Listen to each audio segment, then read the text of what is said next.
આજના વાર્તા વૈભવ વિભાગમાં આપ સૌનું સ્વાગત છે. આજની વાર્તા આપણા કાર્યનો સંતોષ આપણને થવો જોઈએ.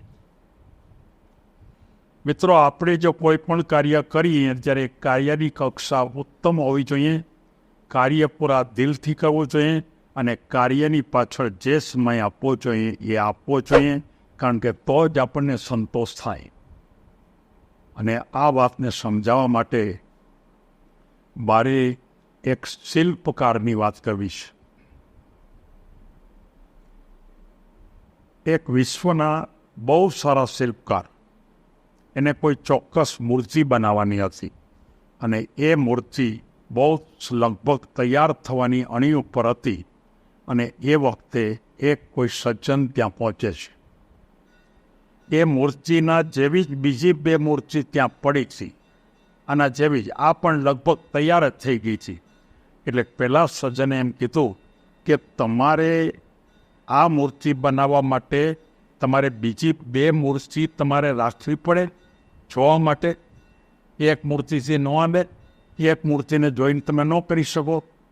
ત્યારે એણે એમ કીધું કે ખરેખર હું એક જ મૂર્તિની ભૂમિકા છું, પણ આ જે બીજી મૂર્તિ છે ને એ પણ મેં બનાવી છે, પણ હું લગભગ છેલ્લી સ્થિતિમાં હતો, લગભગ પૂરી થવાની હતી અને લગભગ મારું કામ 100% પૂરું થવાનું હતું.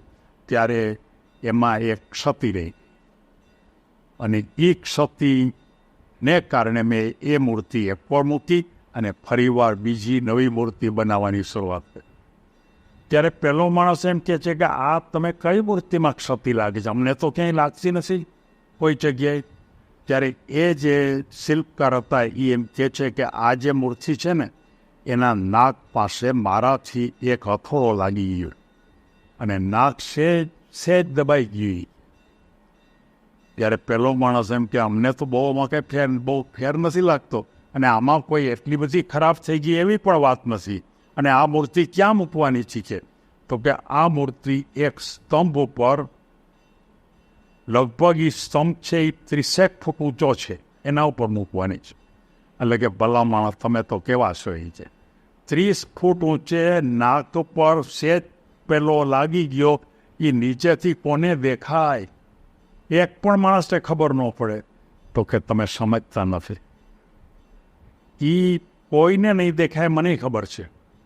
એનાથી કોઈ ફેર પણ નથી પડવાનો, પણ મને તો ખબર છે ને. હું જ્યારે અહીંયાથી નીકળીશ ત્યારે મને એમ થશે કે આ મૂર્તિના નાક બરોબર નથી. હું એ પ્રકારના શિલ્પકાર નથી.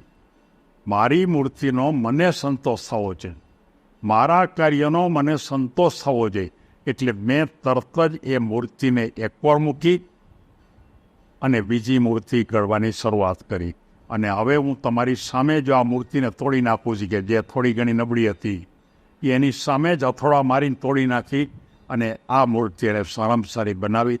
આ વિશ્વના કેટલાક ઉત્તમ શિલ્પકારમાંના એ શિલ્પકાર, કદાચ મને એનું નામ બહુ ખ્યાલ નથી, પણ એક બહુ મોટા અને મહાન શિલ્પકારની વાત છે. અને આપણે વિચાર કરીએ કે આપણે કોઈ પણ કામ કરતા હોય અને એ કામની અંદર જરાક નબળું થાય તો આપણે ચાલશે, એમાં વાંધો હું જ, એમાં કંઈ તકલીફ નથી. અને કદાચ કોઈ જોઈ જાય તો શું વાંધો? આણે તો કોઈ જોઈ જાય એમ નહોતા તોય પાછી બનાવી અને કેટલો સમય આપ્યો.